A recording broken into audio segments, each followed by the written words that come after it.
Triangle isocèle 2. Corollaire lié au triangle isocèle.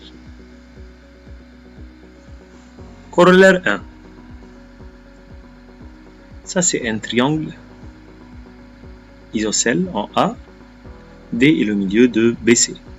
La médiane issue du sommet d'un triangle isocèle est une bisectrice de l'angle au sommet, comme on voit, et est perpendiculaire à la base. Puisque AB égale AC, donc ABC est un triangle isocèle. Puisque D est le milieu de BC, donc AD est une médiane du triangle ABC.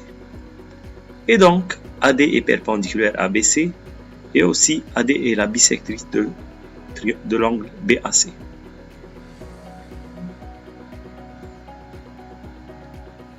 Mais pourquoi?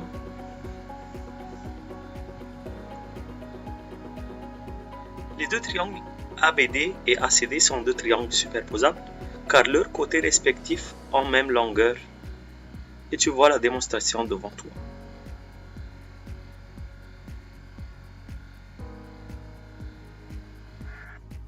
On peut dire maintenant que dans le triangle isocèle, si on a une médiane, elle est en même temps une bisectrice et une perpendiculaire. Bisectrice de l'angle au sommet et perpendiculaire à la base. Corollaire 2. Cette fois-ci, on a AD, la bisectrice de l'angle A. La bisectrice de l'angle au sommet d'un triangle isocèle coupe la base en son milieu, D est le milieu de BC, et aussi est perpendiculaire à la base, AD est perpendiculaire sur BC. ABC est un triangle isocèle, puisque AD est la bisectrice de l'angle BAC, donc D est le milieu de BC, et aussi AD est perpendiculaire sur BC.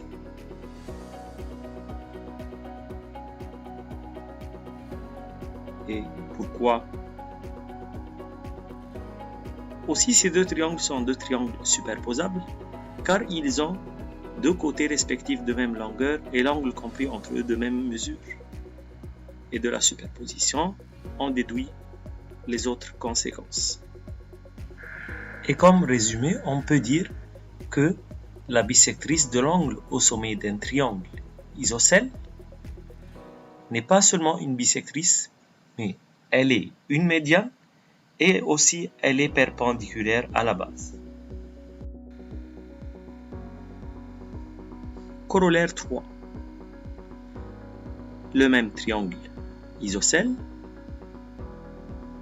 et cette fois on a AD perpendiculaire sur BC. La droite issue du sommet d'un triangle isocèle est perpendiculaire à sa base, coupe cette base en son milieu, D est le milieu de BC encore une fois, et aussi est une bisectrice de l'angle au sommet. Alors AD est la bisectrice de l'angle A. ABC est un triangle isocèle, puisque AD est perpendiculaire à BC, donc D est le milieu de BC, et donc aussi AD est la bisectrice de l'angle BAC. Et encore une fois, on veut savoir pourquoi.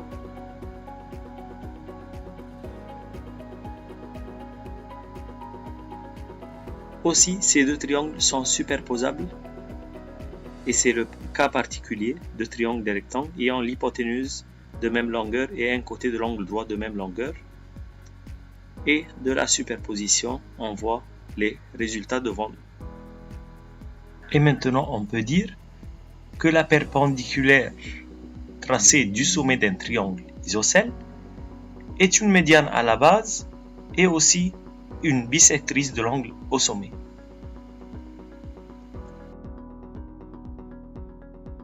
Alors, on a trois corollaires liés au triangle isocèle comme on voit devant nous. On dit maintenant que d'un sommet d'un triangle isocèle, si on trace une médiane, une bisectrice de l'angle au sommet ou une perpendiculaire,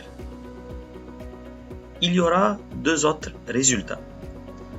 Si c'est une médiane, elle sera une bisectrice de l'angle au sommet et perpendiculaire à la base, comme corollaire indique. Et si c'est une bisectrice, elle sera médiane de la base et perpendiculaire aussi à la même base comme nous dit corollaire 2. Et si elle est perpendiculaire à la base, alors elle est médiane et bisectrice de l'angle au sommet.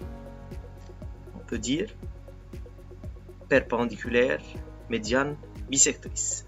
Si on a une de ces propriétés, on a toujours les deux autres.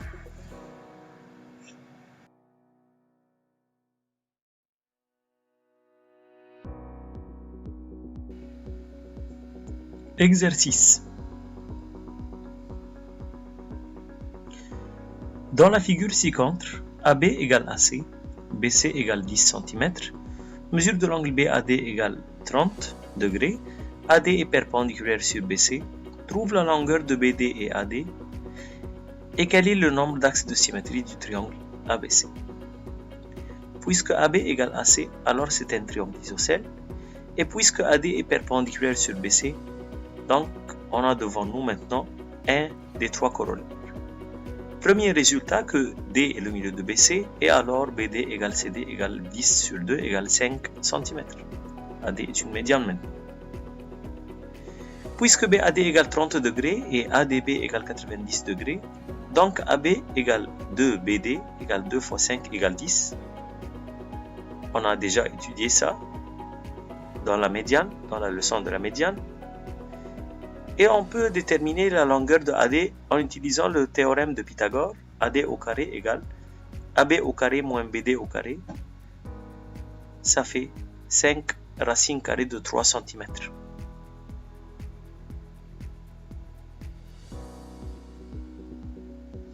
Et puisque BAD égale CAD égale 30 degrés, donc mesure de l'angle CAB égale 60 degrés.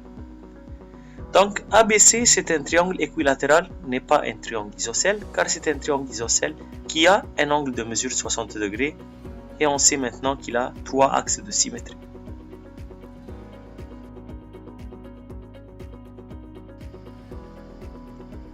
ABCD est un quadrilatère tel que AD est parallèle à BC, BD est la bisectrice de l'angle ABC et AE est la bisectrice de l'angle BAD.